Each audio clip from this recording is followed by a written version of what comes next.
Nigerians, Tinubu or any APC supporter no go like this video if they come across this video.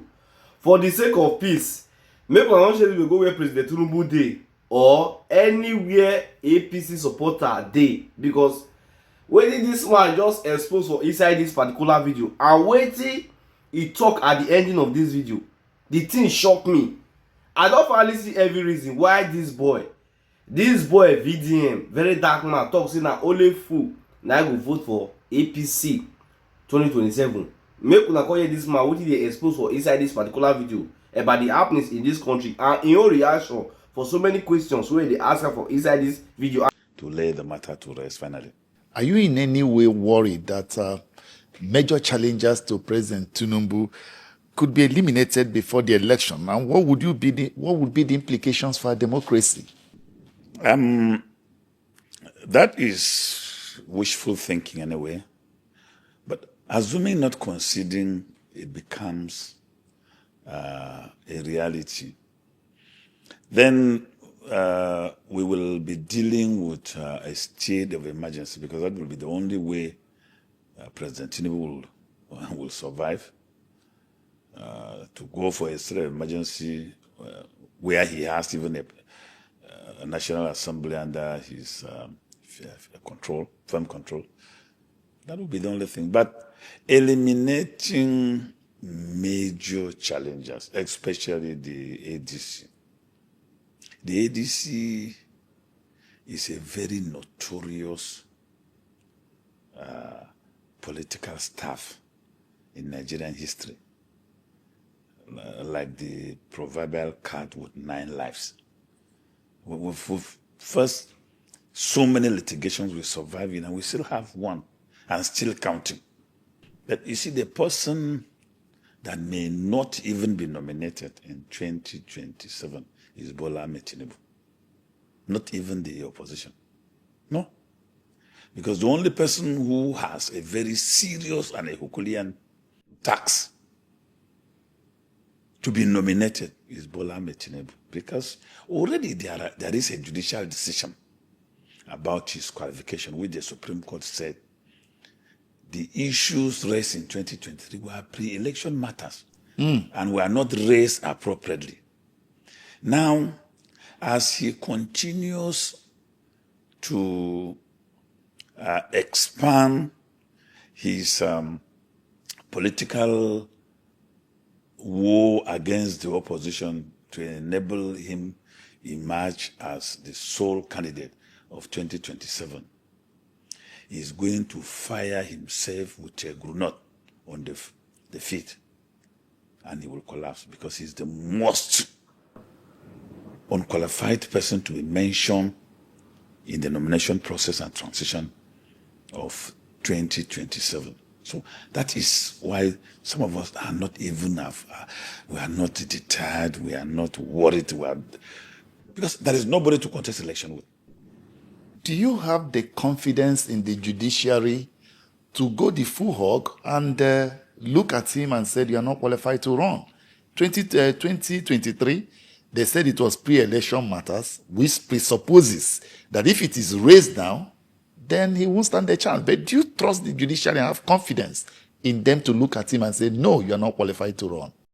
Already a civil society group has filed a petition and has raised these qualification issues, captured it appropriately, and itemized the unanswered question.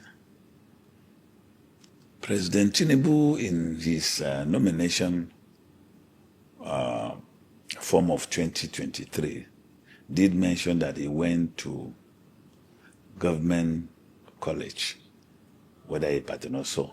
He graduated 4 years before the school was established. He has an NYC exemption certificate in 1995. That was 1985. In 1985, exemption had not been introduced yet in NYC. He has a transcript of a university in US that has the name of a male and a female gender. So these issues need to be addressed. There are serious qualification issues. And then the issue of the forfeiture of over 400,000 to the American government in a drug-related litigation. And the Constitution is very clear that anybody who will be nominated to contest election in Nigeria must not have any relationship, real, imaginary, or contemplated, with drugs. Our Constitution contemplates that the mere mentioning of your name in a drug-related issue is a very serious qualification issue. If that alone is the issue, Tinubu cannot jump the hurdle. Back to the question of the judiciary. Let me be very frank with you. Our judiciary, as it is, has very great minds and men of honor and integrity. The judiciary is just a victim like the Nigerian people. We are just few minority of bad people created a canopy of negative reputation for the majority. Majority of the judges are very, very good. Go and read the dissenting judgment of the chairman of the panel of the Court of Appeal. When the man was reading the judgment, because I had thought I will just go and surrender my wig and gown to the Chief Justice of Nigeria and quit this profession. But when I listened to that judge, I apologized to my spirit. I became rekindled, inspired, and I held my wig and gowns very strongly. And on the strength of that man's judgment, I can lay my life for our judiciary. There are great people there. They are also suffering under the banner of the few bad eggs who enjoyed unfettered access to politicians and create a reputation for them that they are carrying it like the cross of Jesus. And so the judiciary in 2027 will still determine the issue of qualification in favor of the Constitution of Nigeria and the people of Nigeria. You said the judiciary is suffering, but we're just seeing a commissioning and handing over keys of very, very humongous and appetizing houses to them. First and foremost, those kind of gifts, what does it say in an election, almost election year? How do you perceive such a gift or whatever government calls it? Do the judicial officers who are given those properties have the economic capacity to maintain them? They don't.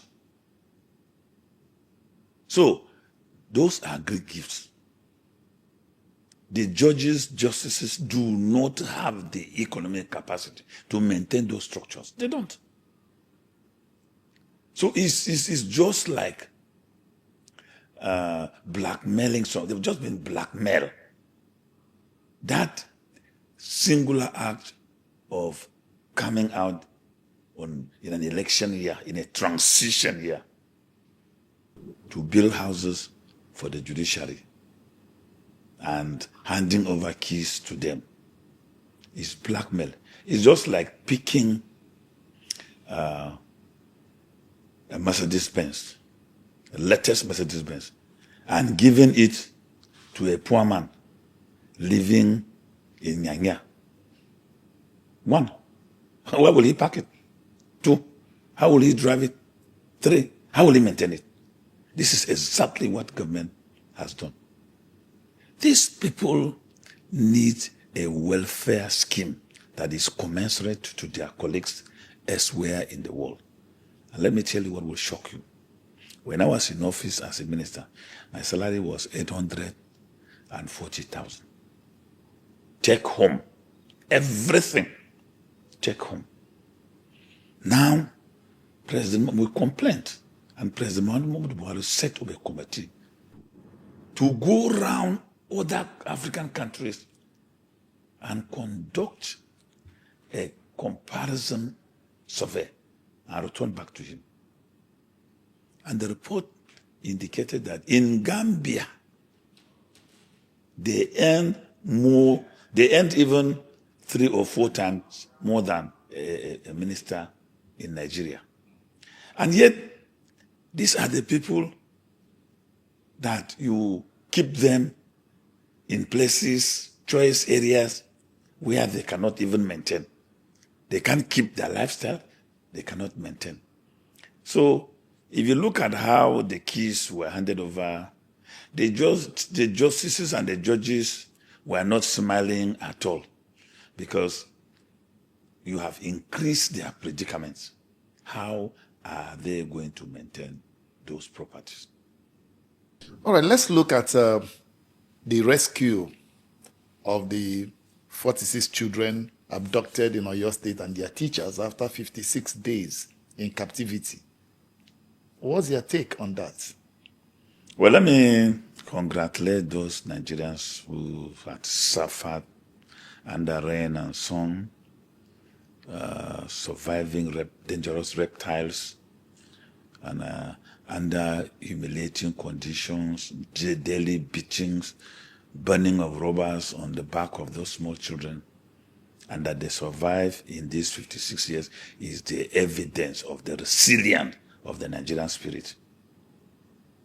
I believe, I may be wrong, that even if Nigerians do not make heaven, God will, from His grace, admit them into heaven, because they have suffered hell here, and He will not want to repeat 2 hells for Nigerians.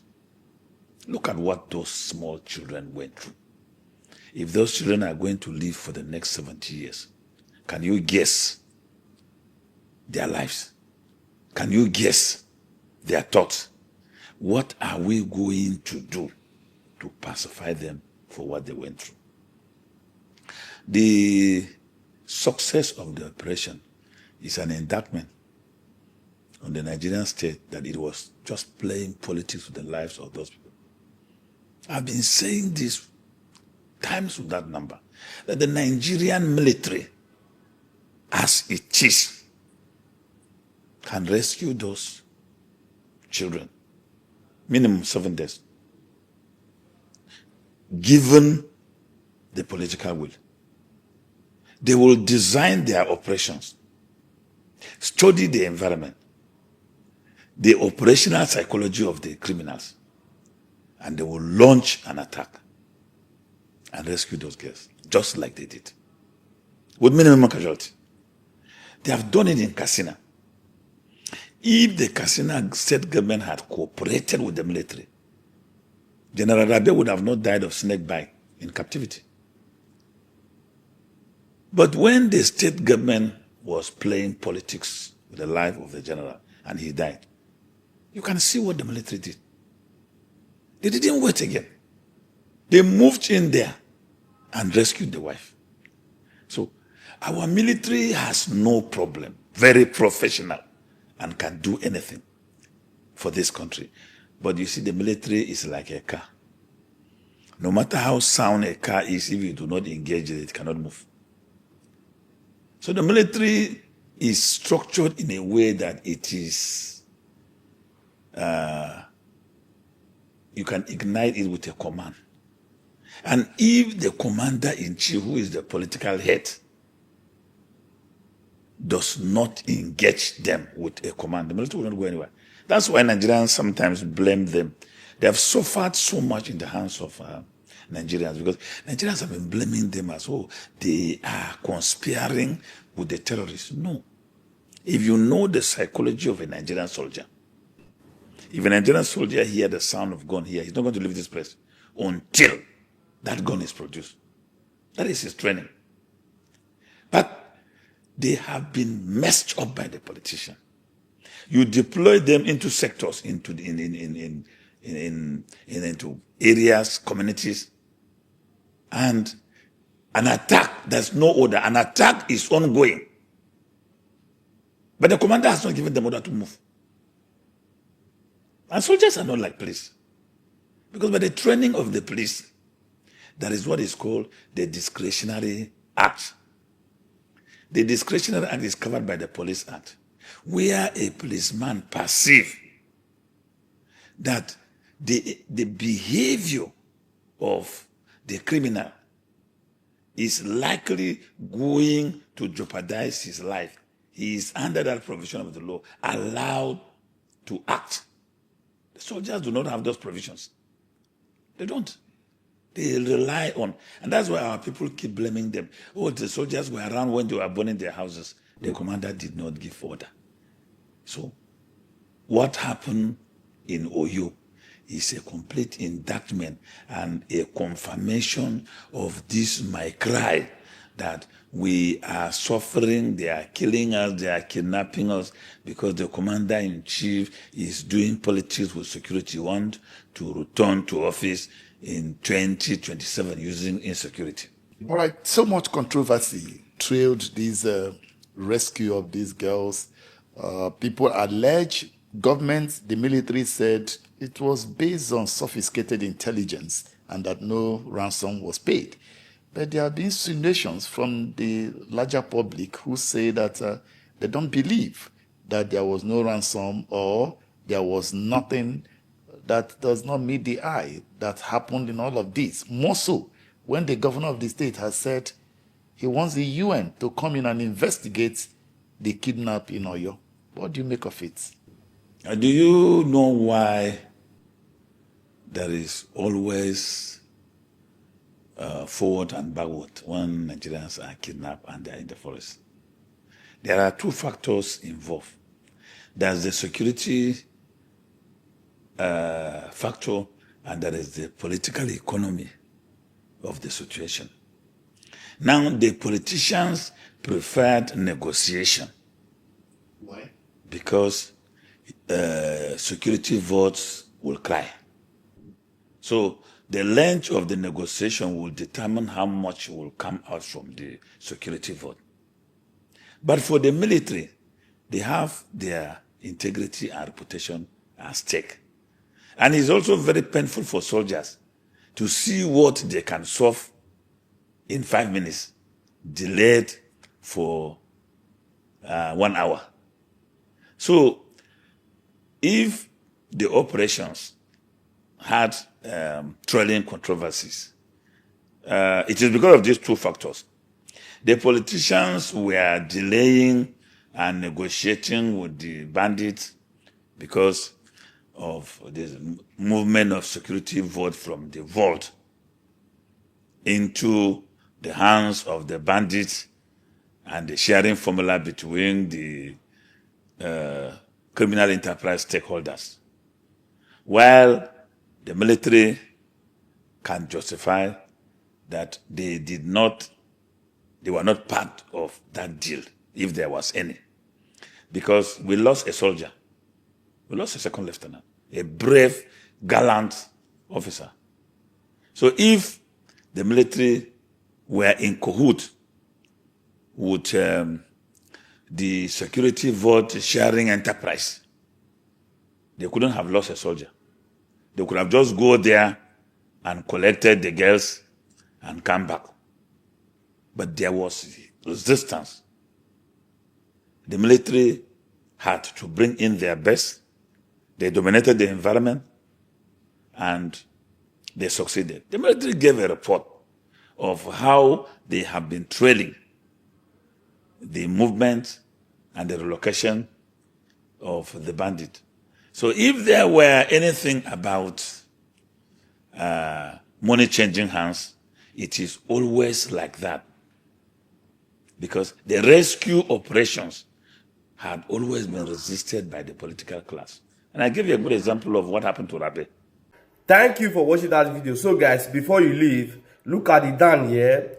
Do well to subscribe and also put on notification bell so that whenever we upload any video in this great platform, you will be the first to see it. And please don't forget to drop your comment at the comment section what you think about this video, your opinion as well. See guys, this is where I'm going to end the video, and I will see you guys some other time.